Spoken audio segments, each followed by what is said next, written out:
Hey, thanks for joining us here. The slide deck is going to be available for download afterwards from the SQL Fast website. You might have to log in with your credentials you used to enroll in the seminar.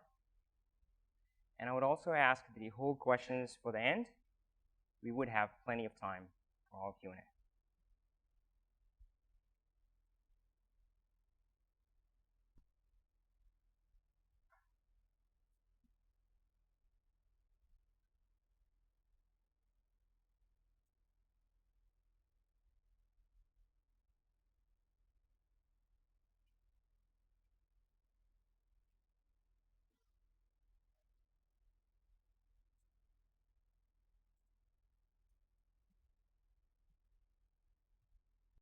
There are two kinds of people in this world: those who hate Power View and those who haven't tried it yet.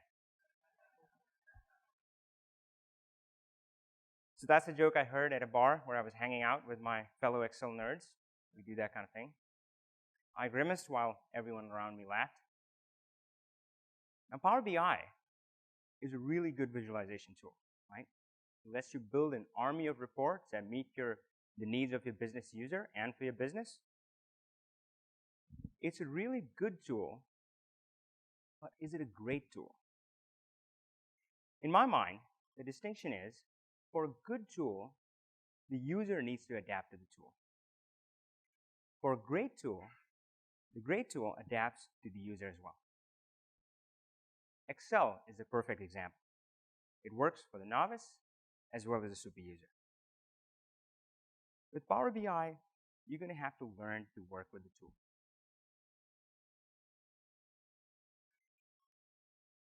Louder? All right. Okay, let's try that.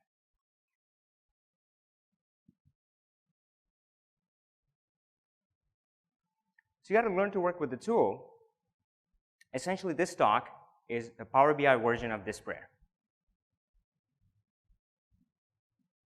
So I'm going to teach you how you can work with this tool, what are the roadblocks, what are the bottlenecks, and how to get around them, right? And build reports that your business users love and use every day. Here's what we would cover. We would say hello to the Power View reporting family. Sorry, oops, go back. We talk about the Power Pattern, understand all the filtering options available to us, learn how we can create reports by usage scenario. And finally, we'll answer the question, what powers Power BI? Let's start by saying hi to the family. I'm going to show you 3 screenshots, and you tell me if they look alike. All right, ready? Here we go. That's 1. That's 2. And that's 3. Did they look kind of similar? Show of hands. All right, good. I see some nodding hands, some hands. The 3 that you saw were Power BI report on powerbi.com, Power View within Excel, and Power View within SharePoint. That renders on a web browser. And they're alike, but not identical. They have differences amongst them. Power View on SharePoint is by far the oldest and most mature, and would feel most polished. Power View for Excel is a subset of that functionality. Now, I want to call out that this is not to scale, so just for illustration, don't go by the sizes of the circle. And finally, Power BI, that is the cutting edge. It has a good set of functionality from Power View on SharePoint, but it also has new and unique features never seen before.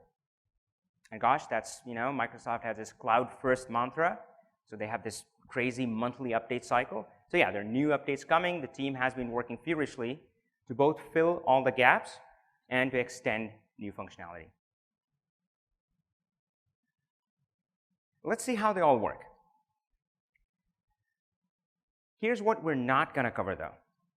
You're not going to see moving bubble charts, king of the hill, or bump and shake. These have been the staple of Power View and Power BI demos in the past, and for good reason. They demo really well, audience loves them. Just in my experience, what I found, it was hard to use these effectively in a business setting. What worked well was the simpler elements, right? Tables, line graphs, column charts. Sexy, no. Effective, yes. But even with these three elements, there are myriads of ways to combine them. So what's the best way to put them together? Well, let's find out. So we're going to learn the power pattern to put those three elements together.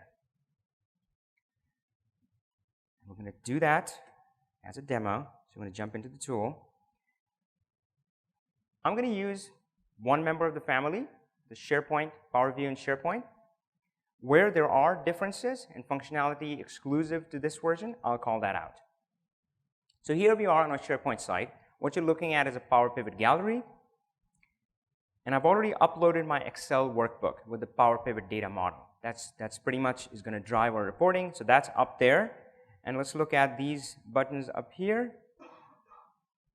Let's try that. So the first one lets me create an Excel workbook connected to this model. Right? So you upload your model, it stays up there, but you can have these different reports connected to that. And the first one lets me create an Excel report, and of course you can keep that anywhere you want. You can keep that on the SharePoint or on your desktop. The second button is what we would use, and that's to create Power View report. The third button, just FYI, I don't want to leave you wondering about that. That one lets you manage or schedule automated data refresh, right? So you can schedule it, hey, go ahead, refresh this every single day. That way you don't have to touch it. You upload it, and it's set, and it's done, right? You can get recent data every day. So let's go ahead and click the Power View button. We're going to jump into the Power View interface, and this renders in a browser. I'm going to create the whole report in the browser. Let's first familiarize ourselves with the elements. Here is our canvas. This is our drawing board. Actually, sorry, I drew the square too big. This is the canvas. This is where we're going to draw. This over here is the filter pane. We'll learn how to use that. On this side, you have the field list. Now that should look very familiar if you work with Excel, pivot tables, and especially with Power Pivot. Right? If I go in there, I see my tables in my Power Pivot model. If I expand that, I see measures, I see attributes, all the good stuff. On the top, you have the ribbon interface. We're all familiar with that by now. We know how it works. Based on the element that you have selected, you may see more options pop up at the top. And I'll show some of those to you. Over on this side, kind of hidden, is the View panel. And I can click to expand it. And this lets me create multiple sheets. So I can click on this arrow, and you can see I can add views, new, or if I've built one, I can duplicate that one. So you're not restricted to just one sheet. You can have a few of these with different information displayed on each. All right, so we're going to probably take just quick 5 minutes to build that power pattern, which works pretty well. Just has the simple elements. So we're going to start with some high-level metrics. I'm going to drop the sales number there. I'm going to keep that as a placeholder. And I can do Control-C and Control-V. That's what I just did. You also have the buttons on the ribbon to cut, copy, and paste. Give it a good title. On the left, align that. I'm going to start with the first element, which is high-level numbers. So I got the sales, great. For the previous year, year-over-year change, percentage change. Kind of small. Let's fix that. It's not quite working year-over-year. That's because it's using time intelligence functions. And really, what's the year-over-year change if we don't have any year selected? So we're going to go back and add a filter for calendar year. So calendar year, I find that from my field list, drag it over to filters. We'll come back and talk a lot more about filters. Right now, I'm just going to set it to 2008. And now you can see we have the numbers up here. And hey, looks like AdventureWorks had a great 2008. For the high-level elements, I format them slightly differently. So instead of table, I want them to pop a little bit, so I use the card display. Right? So design, I can choose how I'm displaying it. I'm going to make it a card display, maybe slightly larger. There we go. So we got the first element there. Control-C, Control-V. And next, I'm going to add some breakdowns. So I have my sales number. Let's add a breakdown by geography, which is my territory table in this case. So I'm going to add group, make that a column chart.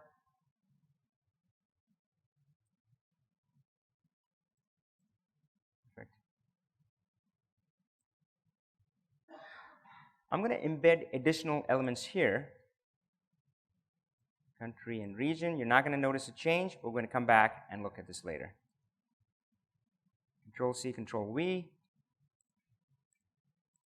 And for the next breakdown, I want to show product. And I'll choose product category and embed subcategory within that. We got the high-level numbers, breakdown, the trends. Sorry, trend is what I'm adding next. So I got my sales, and let's get a monthly trend. There we go. Change that to a line chart. Let's show sales for previous year on there as well.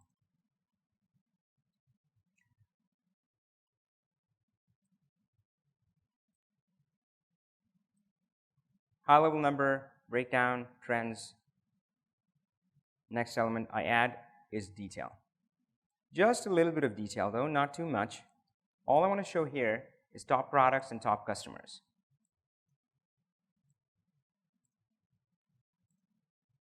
What's right there? Product name.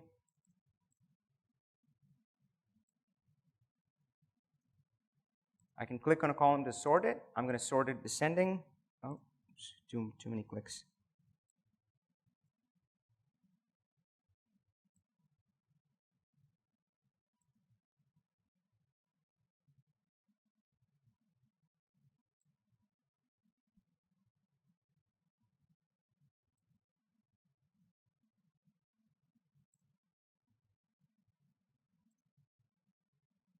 I'll grab the customer for the next one. Oops, well, I switched it. Still works.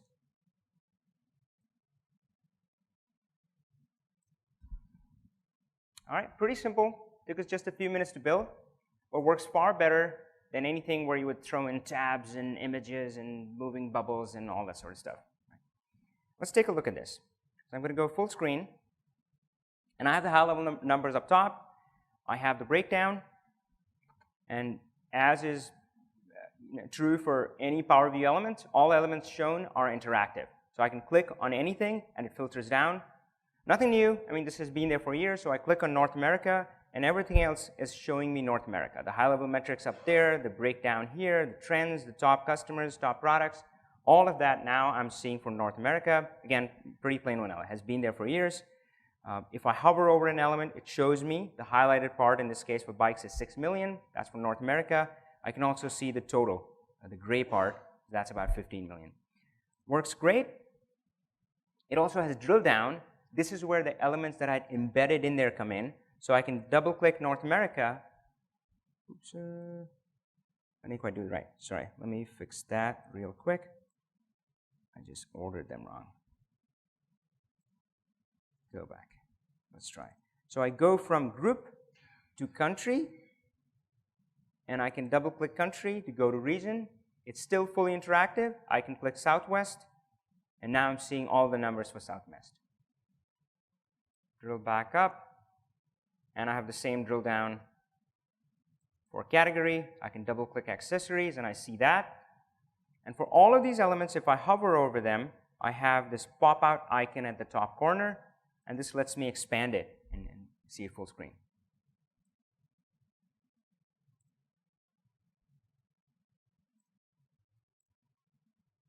Oops, not this one.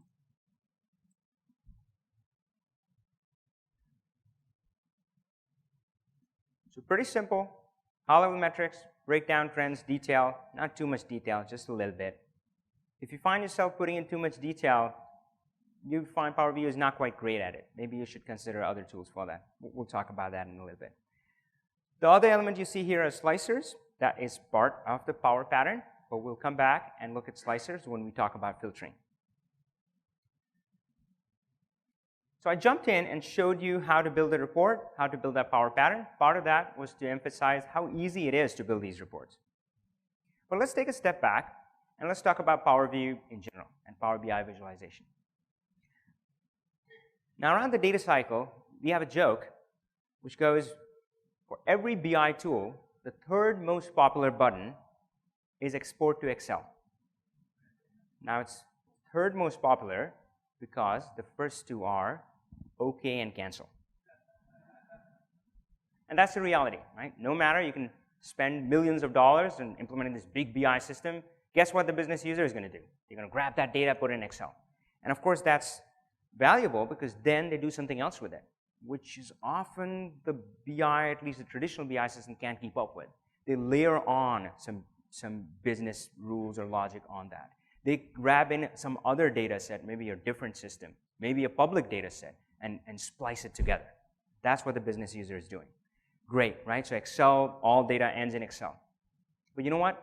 The joke is on us, all the Excel user. Because guess what happens to that data after that point? Where does that end up? Well, you know where that ends up. That ends in PowerPoint. Inevitably, somebody grabs that, makes a screenshot, chart, or something, puts it in PowerPoint. And the funny thing is, mostly the folks showing the PowerPoint, are much highly paid than the person tooling around in Excel. And that's the motivation behind Power View. Data, but presentation ready. So let's go back and take a tour of the Power View interface, not just one report.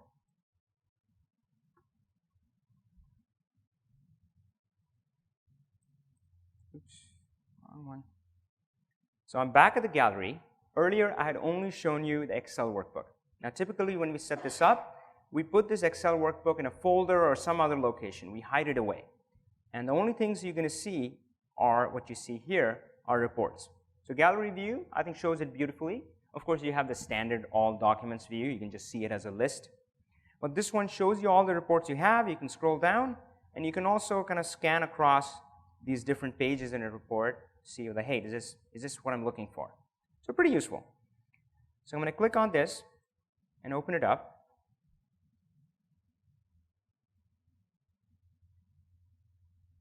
This has three modes: the edit mode, reading mode, and full screen. We've already seen two of them, but I'll point those out.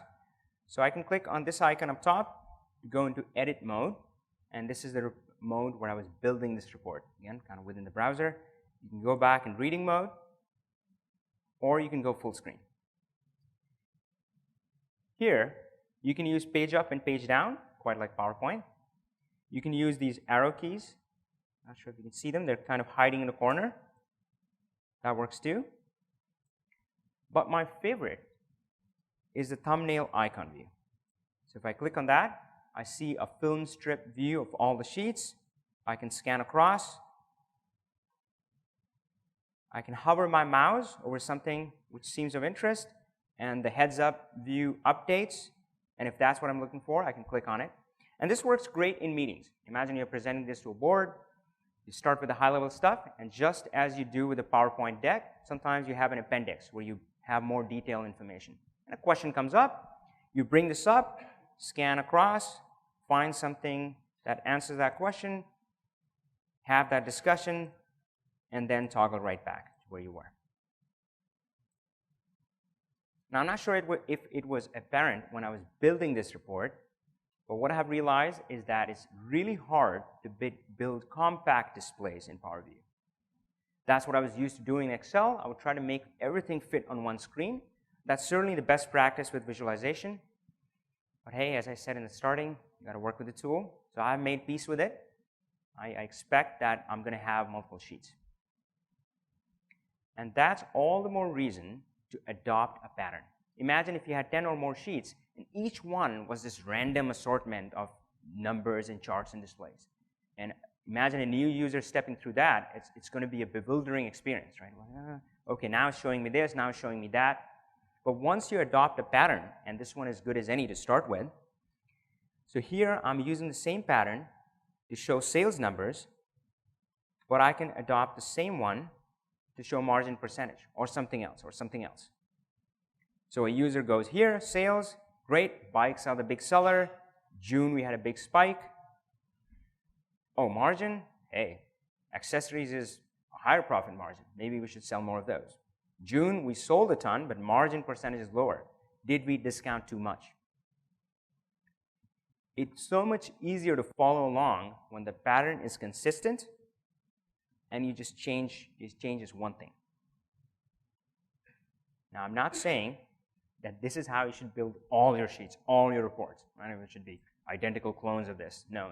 Don't build an army of clones. Use this as a starting point.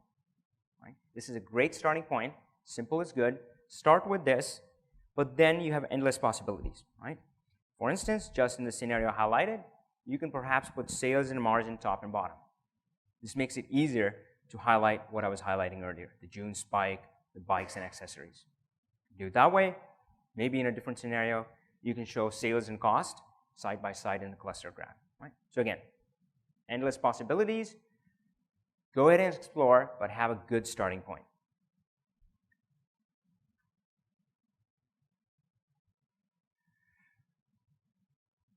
All right, I'll show one other thing, maybe not in full detail, but you also have the option to export to PowerPoint.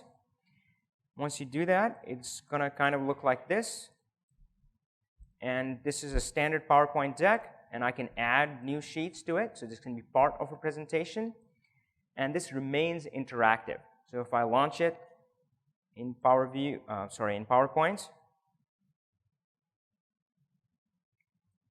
there's a button at the corner, and you can click, and it reloads it, and then it renders interactive, so you can click around and pretty much have the same functionality.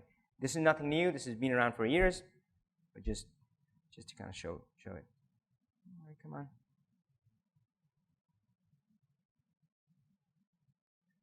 There we go. So again, click filter, and you're running in PowerPoint.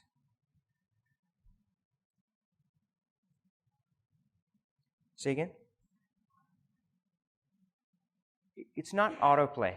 Yeah, I mean, I guess you can do that with a PowerPoint slide deck, but at least the PowerView and SharePoint, there's no autoplay. You do have to thumb down, page down, or use your mouse or something.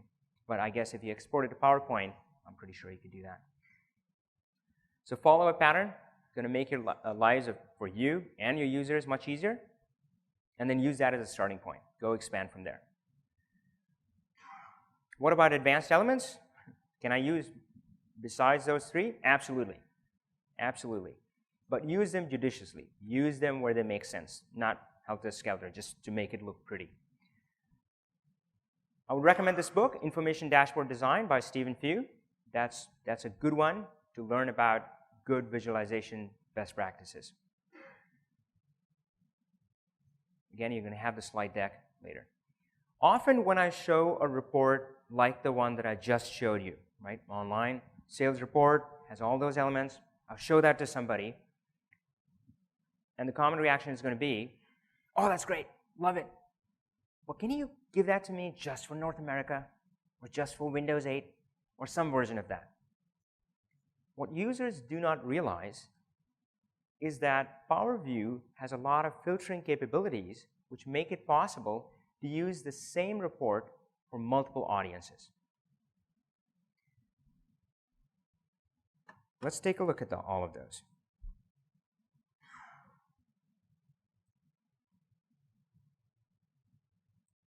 All right, go back here.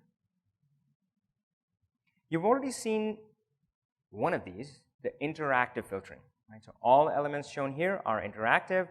You click on North America and it filters. Right? So that's certainly one way to do it. The other way is to use slicers. And I have some here, but let me just show you. It's fairly easy to add, so I drop down in the edit mode. And let let's say the product, well, let's try the customer gender. You can drag and drop or click it to add it. It doesn't always place it where you dropped it, but hey, that works. And all you do is click on this slicer button up top to turn that field into a slicer. So notice the gender icon here, right? There we go. Looks like this, whereas slicers look like that. But as soon as I click slicer, this one is now a slicer. So if I go in full screen mode, notice the number is 16 million, but if I click on M, it filters down. Works well.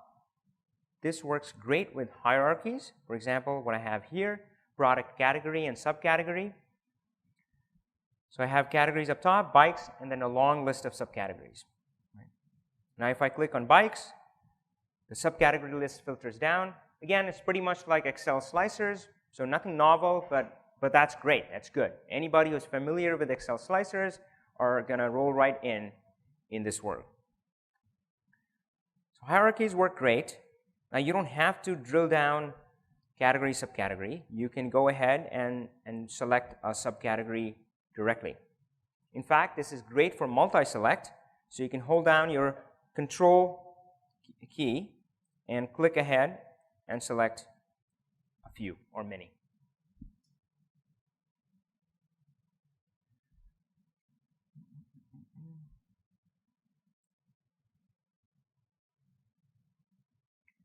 These two are the ones I expect the end user to be using, the interactive filtering and slicers. Now there is the filter pane, which I had used earlier, and I expect that to be reserved for report authors and advanced users. All right, so look at your audience. This can exist, can display in three modes. One is collapsed, where you can see it as a sliver on the side. You can have it expanded, or you can click on the X icon and close it. It's not hard to get it back. Even if you close it, end users can still get it back. Right? However you save the report is how it's going to render by default. So if you save it with collapsed and save it, and the user opens it, it's going to open up collapsed. But again, they can do all the same things you can do. They can expand it, close it, up to them. If you do not have many advanced users, I would say keep it closed. If you do have some advanced users which like to use it or need to use it, then I usually leave it collapsed. Almost never do I leave it expanded. Let's see how it works though. So I'm going to drag and drop color, and it just adds it as a filter. Let's get some space here. Right, so now it's expanded, and you can click to expand any element. And I can select black, blue, gray, so forth. And there is an eraser icon up top. Actually, I didn't point out, that's the same way for slicers as well. There's an eraser kind of at the corner to clear those filters. So you can use that to clear it. I also want to point out that this has a few modes of selection. And you control that using this button. You click through it to toggle through the different modes, and they vary based on the data type. For this one, we have the checkbox, and if I click again, I go into this advanced mode, which has a few other options. You can use either of those. So that's a view level filter. Once I apply this, so if I set year 2008, that applies to all the elements on the sheet. Once I change the color to black, that applies to all the elements on this sheet, which is good. Now you also have element level filters. Now notice this corner up here where it says view. Now watch this as I click different elements. If I click this, you see this chart appears here. If I click a table, you see the table appears there. Now if I pop this element out, I can see this is a long, long list. Maybe I want to filter that down. I mean, the idea behind this was top products only, right? So I'm going to click on this element table, and you can add a new filter to it. I could have added color or whatever else. But in here, I'm just going to use one of the elements that are already there for this element, for the table element. And I'm going to use the sales amount, and I'm going to say, hey, show me products which have, let's say, something over 300,000 in sales. And there you go, it's a shorter list. However, there is a problem. When you look at this view, there's no easy way to tell if a specific element is filtered. And I have burnt myself so many times with that I have forsworn this option. I just don't use it. Inevitably, I would set an element filter because it made sense. The customer asked for it, and at that time I'm like, oh, sure, I'll add it in, right? But later on, maybe myself or somebody else will look at the numbers and say, it's not quite right. And then I'll just rack my brain, I'll upturn my Power Pivot model, look at the source, I'm like, oh, what's going on? Our data is missing. And only later would I realize, hey, I had an element filter on that, right? Because it's kind of so well hidden. You have to go here, expand filter tables. You really have to remember it, right? So I would advise against this one. Let's come back to the view filters, though. Now, I said it's hard to build compact one-page reports in Power BI. So expect to have multiple sheets. Great. We have, let's say, 10 sheets. In this report, we have 7 sheets. And this one is trying to show you, right now, the year is set to 2008. So it's showing you 2008 data. But what if you wanted to step back and see 2007 or 2006? What do? Do you go to every sheet, change this filter, click, select 2007? That's pretty painful.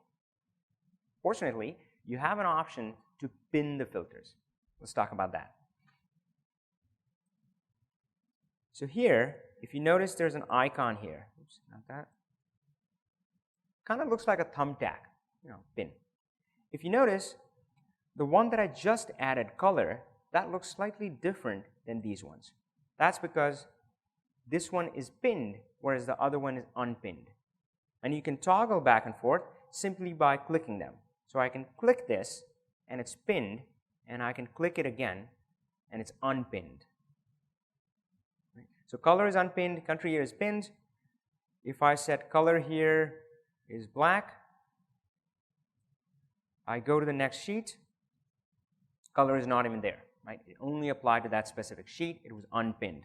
But these ones, they're going to appear on every sheet. You can change it in one place, and it's going to change on every sheet. So yeah, it makes it much easier to control a report. That's still not good enough, though.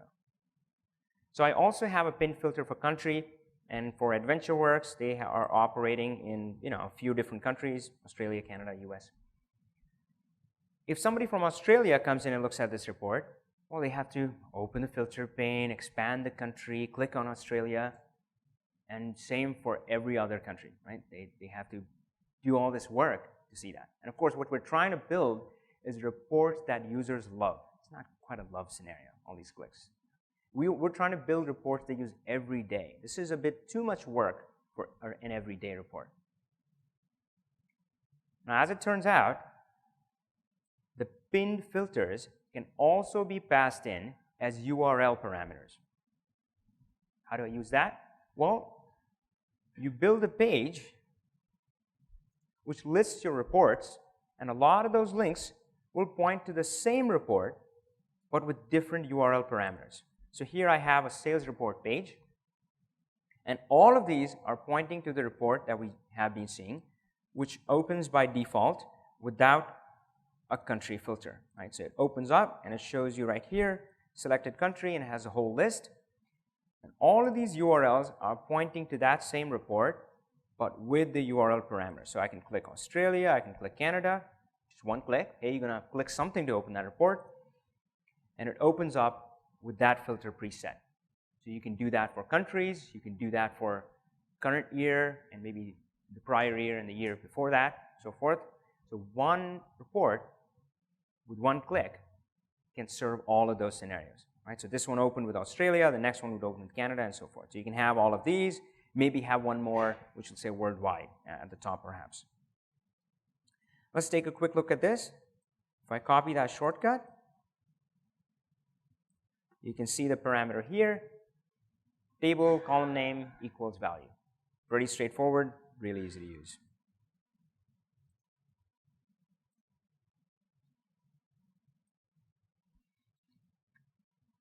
So that's all our filtering option. Interactive filtering, slicers, filter pane, and the one that I said was deprecated, the element level filter. Although, there's only a minor tweak that would convince me to start using element level filters. If there was an element level filter, let's say on this chart, man, all it would take to make me happy is something small, a small icon which lights up. There's already a filter icon for these elements. Only if it would light up in blue or something, and I'll know that, hey, this element, there's something going on with this as an element level filter. That feature is not there. We'll see. But till then, I stay away from that. So I've said, compact dashboards, hard, expect multiple sheets. What does that mean? Does that mean you're going to have a report with 100 sheets in it? No. Well, what if you do need them? What do you do? Do you end up with 100 different reports? Hopefully not. The best way to approach this is to build your reports based on usage scenarios. So go talk to your user. Understand who the audience is, what the usage scenarios are, and build reports tailored to that. And that's best understood with an example. So we first started working with our sales team. And the first scenario we came up with was targets versus actual, tracking towards target. If you've ever worked with a sales team, you know targets are dear to them. So we had the monthly granularity, and we also had the daily granularity. And this, by the way, we built in the same report. And again, with the magic of URL parameters, you can give them two links to the same report, but one jumps them to the monthly section, the other one jumps them to the daily section. So this worked great, mapped all of that out. The next scenario was a team meeting scenario. So here they were sitting down, maybe at a worldwide level, maybe North America, all LATAM, didn't matter. We had pinned filters, URL parameters. They could open the same report at a specific level. This obviously had the power pattern. It started there, showed them the overview, the high-level numbers, but then showed them a few different views. Like we had managed versus unmanaged partners. It showed them the performance of both, and so on and so forth. Right? So it was built around that team meeting scenario.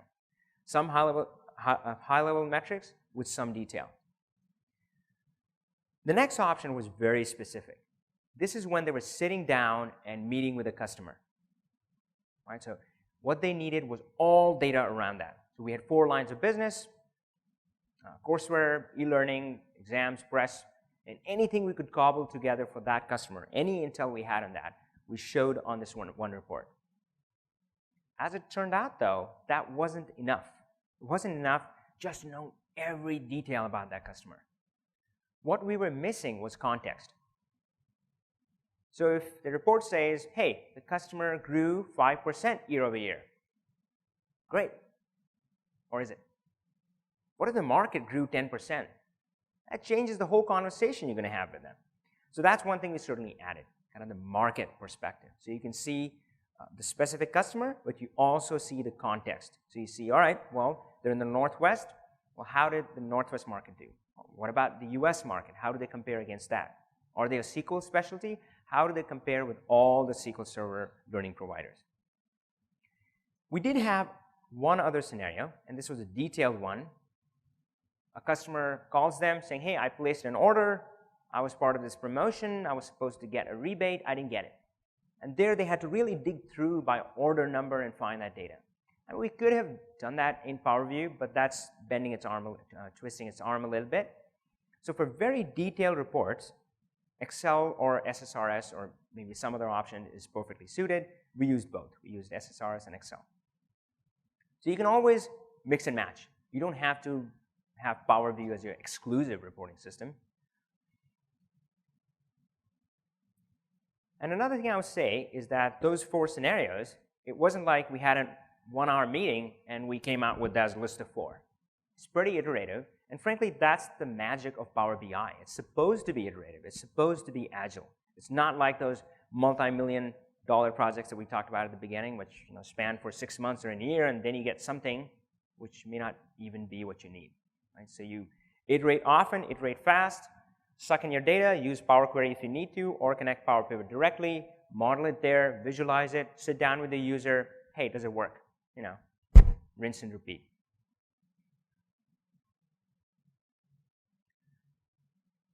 So let's answer the quintessential question, though. What powers Power BI? Who is the man behind the curtain?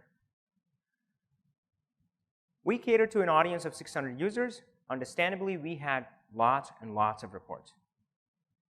What was the one thing that was common amongst all of these reports, though? One thread that tied them together. They were all powered by a Power Pivot data model. All of them talk to a single model. Power Pivot is the brain behind it all. Right? There is a reason why our company is called Power Pivot Pro.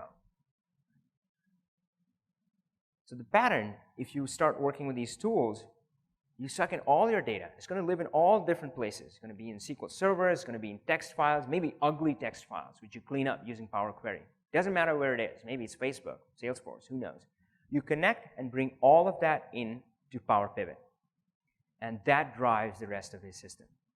And then you have multiple visualization options. You can show that in Power View. You can show that in plain old Excel. Hey, that's great. You can show that in SQL Server reporting services. You can connect that to your Power Pivot data model or any other tools.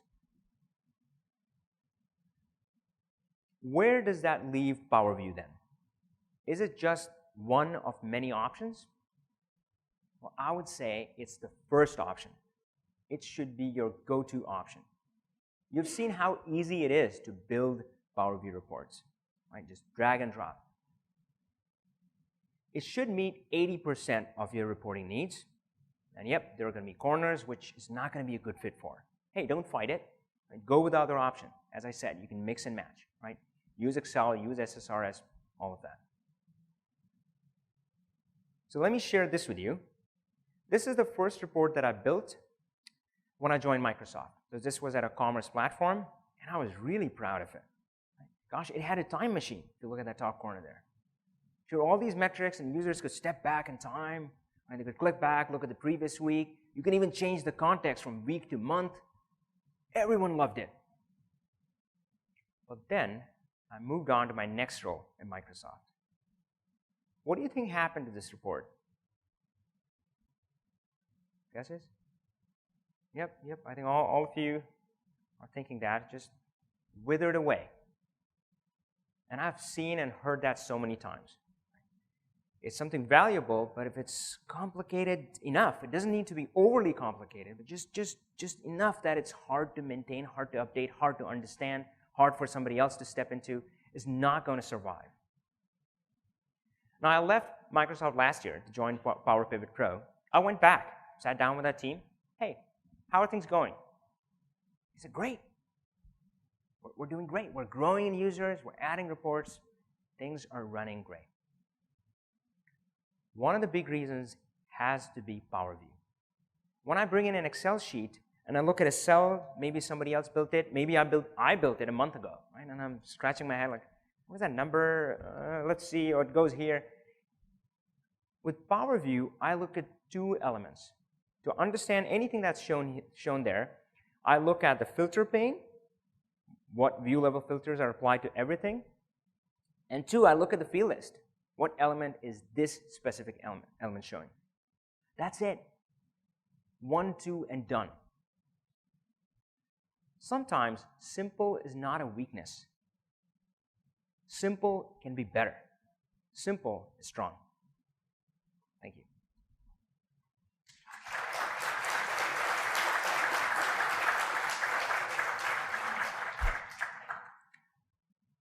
All right, I'll be happy to take questions. I do want to say, hey, we would love to have your feedback. 3 ways to submit evaluations: the URL, the app, and I guess you can scan QR codes and signage here and there. Please do that, and I want to thank you. And go ahead. Go ahead.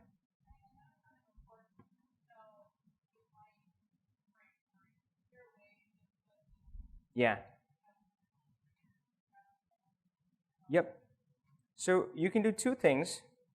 One is I can just drag the year and show that there. So I can just drag year. And sometimes for these exclusive elements, I format these as cards.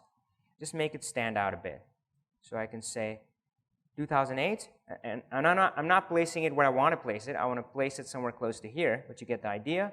And then I'll probably add a text box, and I'll say something like year, or maybe year selected, year shown, up to you. And let's, I want to make that a little larger. Hey, what's going on?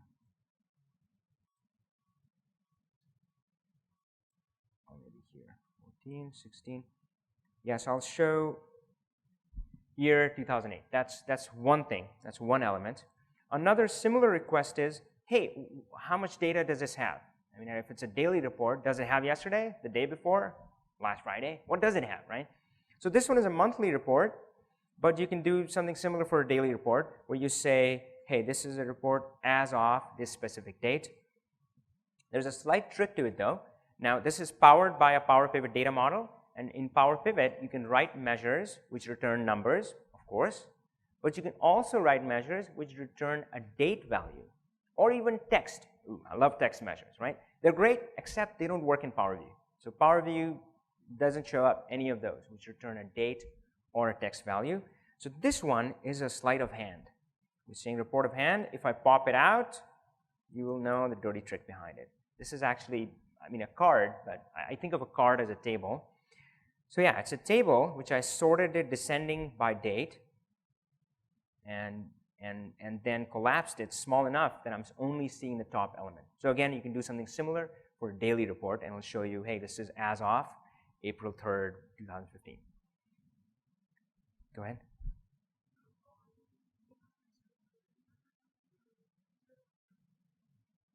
Good question. So the question was, if we build Power BI reports in Excel, is there a way to leverage them in SharePoint version?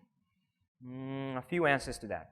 One, you can upload an Excel file and have that render using Excel online services, right? So SharePoint has the capability to render these. Now this one does not have Power View sheets within that, but if it did have, the newer versions, SharePoint, and I can render it within that. SharePoint can do that. Also, the cloud version, PowerBI.com, if you go with SharePoint Online Services, you can have an Excel file open within that with all the sheets. Actually, I do have Power View in there. So it opened from SharePoint, and now I can click on Power View, and it'll render that. That's one way. That's a quick and easy way. You just upload it, and you're done.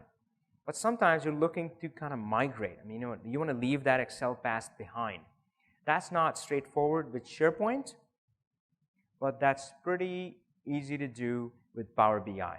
With Power BI, when you upload it, it sucks in the Power View sheets that it finds and puts them separately as report. So I'll launch that, maybe show that if I can. But I'll take the next question. I think there was somebody here. Go ahead.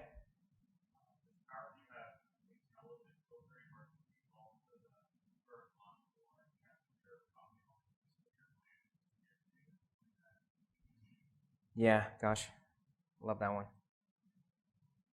Let me take a breath. Yeah. The question is, can you build intelligent reports? Reports that know what the current month is. Reports that can show you kind of fiscal year to date or year to date in general. Two things there. One, all of it is powered by Power Pivot. So we did have those scenarios. I mean, sales report, that was a daily report. And for the daily version, we didn't want to show a whole year. We didn't want to show 12 months, right? Or if we were near the end of the year, we wanted to show just the current month. The way to do that is to build that intelligence in your Power Pivot data model. And often the way I do it is I build my calendar table, which is one table that I always have in my Power Pivot data models, no matter what, right?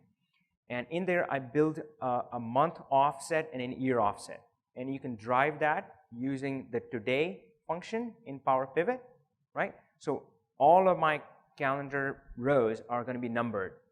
And current month offset is date minus today. So if it's 0, I know that's the current month. If it's -1, I know that's a month prior. And that one I love that one because once you have that current month offset set up, you can build a report and say, hey, show me current month. Current month offset is 0. Oh, show me last 3 months. -1, -2, -3, right? So if you only need completed months, you stop at -1. If you need the bleeding edge, kind of a half partial month as it goes along, you say current month offset is 0. And of course, last 3, last 6, last 12 months, you can do all that. Year to date is pretty straightforward. Power Pivot has time intelligence functions which do the math for you. And of course, what I love doing is not have this year to date version of the report and maybe a current version of the report. You can show that side by side. Hey, here are sales for this month, and here are sales year to date. Here are trend for both, right? So yeah, lots of fun you can have with that. All right, so here's Power View, and once you upload, sorry, this is Power BI, powerbi.com. I just signed in. Once you upload a workbook here, the Power View reports are sucked out and shown you separately. So that's a great option, I think, because this lets you move forward. So now they're sucked out of that Excel, and you can drop into the edit mode and edit it from here. So you're kind of free there. Go ahead.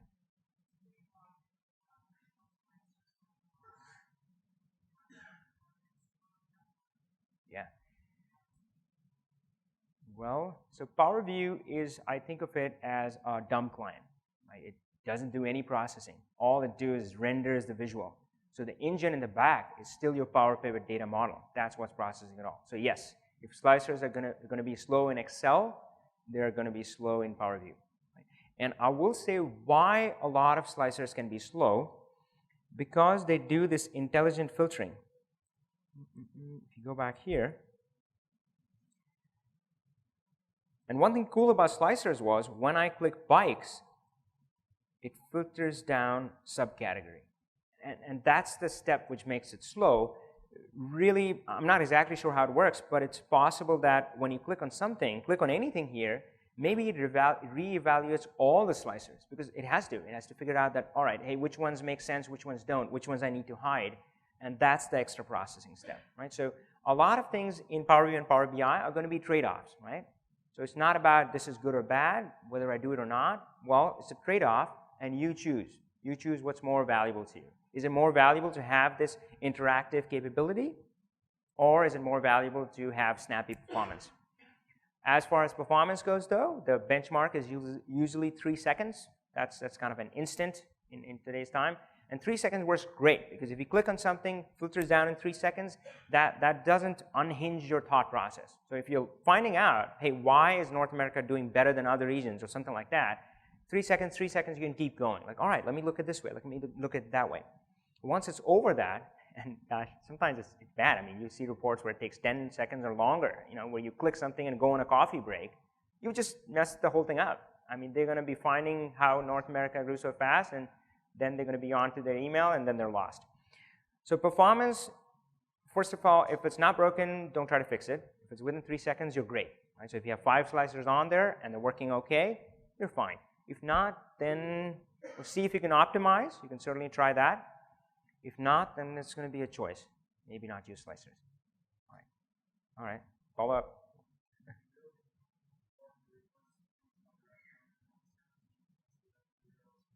Yeah, absolutely. So once your Power Pivot model, and we had thank you. The question is that can we build a Power View report connected to an SSAS tabular queue? So let me talk about the SSAS tabular for a second. Right? Most people experience Power Pivot as an Excel add-in, Excel Power Pivot. Right? The truth is that's just SSAS tabular in disguise. It's the same thing. It's just kind of a personal mode. It only talks to Excel. So you have that same technology running inside Excel, but the same technology is on a server version, SSAS tabular, and the difference is this one is kind of a personal version, one-on-one. This one is a server, so it can talk to as many clients and people as come to it. Right? SSAS tabular model can be connected to hundreds of different Excel reports, or Power View reports, or SSRS reports. Right? You can. All right, so that's 2 options. The third is SharePoint. And that one looks funky, because what you do is you upload an Excel workbook, and now you can do something similar. You can connect hundreds of Excel files to it, or Power View reports, or SSRS reports, or anything. Like, what happened there? Well, what's under the covers is it's still the same technology. When you set that up for SharePoint, for that Power Pivot, you actually install SSAS Tabular in SharePoint mode, right? So it's the same technology working in the back end.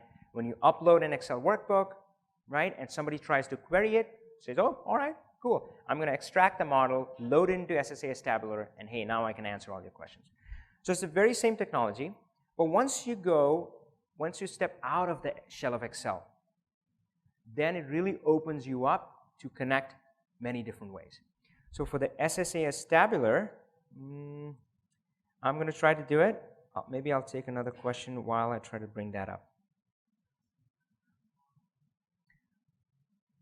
Man, you're like a cranking machine. So the question is that same for dimensional models? And let me explain that. So SSAS exists in two modes. One is traditional. It's like, I don't know, 20 years old. That's what's called now the multidimensional one, right? And then there is SSAS Tabular. Multidimensional, really old technology. Tabular is new, based on that, shares some of the same heritage, great, right? But a lot of people have those old multidimensional cubes, right? So what do? For Power View, do I need to switch everything to SSAS Tabular? No, you don't. With one of the updates, I'm not sure exactly when, it's been a few years, they updated the multidimensional one to understand DAX. And DAX is the language of SSAS Tabular for Power Pivot. Right? DAX, you hear that word? And multidimensional now understands DAX. That means, and Power View reports speak DAX. So they ask questions to SSAS Tabular in DAX. And since multidimensional can understand that, you can also build Power View reports based off of that.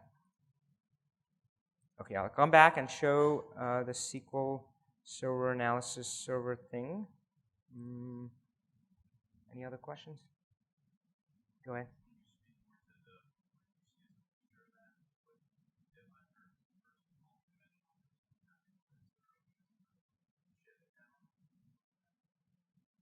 So the question is, what's happening with that space, multidimensional versus tabular? Is there a shift towards tabular? I think there certainly is. If not actual concrete shift, even the folks who are running multidimensional models, you would certainly hear them talk about it all the time. Like, what's going on? So it's certainly on people's minds. Now, of course, once you have built those models, it's a big investment to just step away from and just redo all of that work. That takes a lot of work. So it's not going to be instantaneous for anyone. It's going to be a really big decision point. So if it's going to happen really slow. I can only read the tea leaves, but looks like Microsoft is headed towards this newer direction, Power BI and so forth. So that's what I would expect, but of course, the ground reality might be different.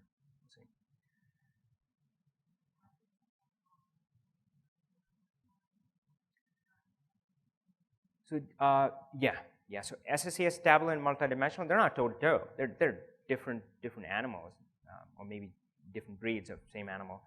They have very different functionality. Multidimensional has a longer heritage. Tabular is relatively really young compared to that. So that has a much richer tool set.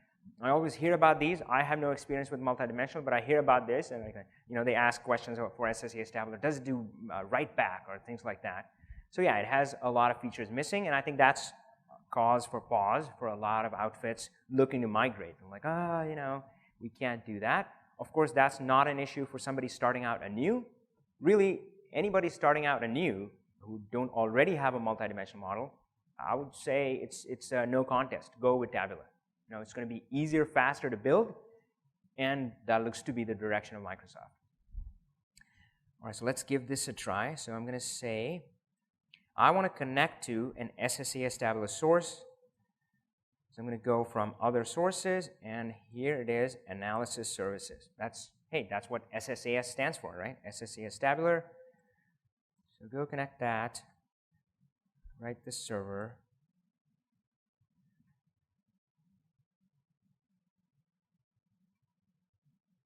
Is it working? There we go. So now, if you have multiple models up there, you can select them. I just have one. If you have multiple perspectives, I can talk about that if you're interested. You can select that. I just have one. You can click Next, Finish, and you have all the options. You can create a pivot table, you can create a chart, and hey, look at that. There's Power View. So you can certainly do that with Excel. All right, go ahead.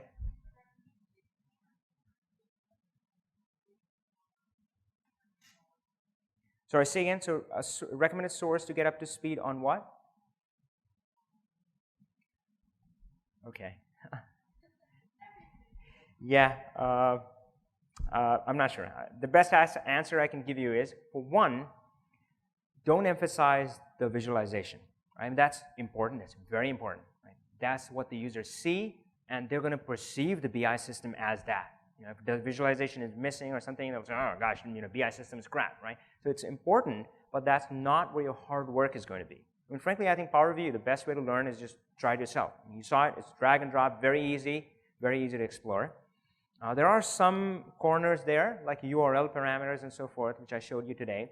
They have been around for a long, long time, but they're a revelation for a lot of people. We have been planning to do a course to cover those. Don't have it yet. But for visualization side, I would recommend just go ahead and try it. Now, of course, the hard part, the heavy lifting, is Power Pivot.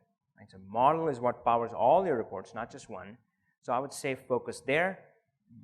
I mean, we have plenty of training options on our site, powerpivotpro.com, but there are tons out there, so explore that. Yeah, Rob's book on Power Pivot is a good introduction. DAX formulas for Power Pivot. Okay, any questions? Go ahead.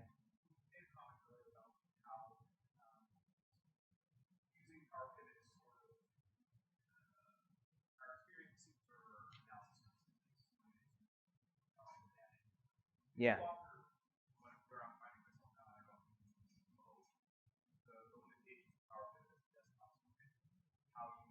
Yeah. Yeah. Yep. Yeah. Oh gosh. Yeah. So using Power Pivot with Excel is sooner or later going to feel like being trapped in a box, and you know, I don't know, being Hulk and being trapped in a box. That's what it feels like. You start running into these walls. I mean, you have this sheer awesomeness, but you can't share it effectively. It just doesn't work. So inevitably, I mean, at some point, you're going to consider one of the server options. Now, of course, sometimes there are practical challenges on the ground, whether you can implement one or the other or not, right? But that's an inevitability. It's just, and one analogy is used as kind of YouTube for workbooks. It was so hard to share videos. I mean, you had to worry about plugins, codecs, all that stuff. YouTube just solved all of it. That's what the server option gives you, and frankly, more, right?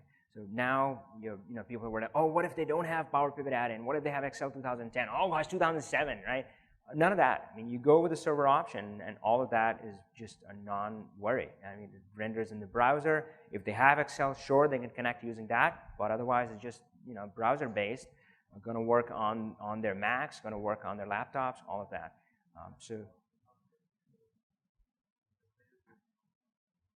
Well, no. So SharePoint and Power BI, both of those are going to give you that ability to work in a browser and so forth. Yeah, so server option is inevitable. And so there are three options, right? So you can go SSAS Tabular, you can go SharePoint and Power BI, and they're not exclusive, because you can use SSAS Tabular with the other two. You can use that, you can connect Power BI down to your SSAS Tabular instance, and certainly you can do the same with SharePoint. So that would happen. It's a matter of when, not if, you will switch to a server option. All right, well, the crowd is thinned. Questions? Okay, I'll still hang around for a bit, but hey, I want to thank you folks. All right.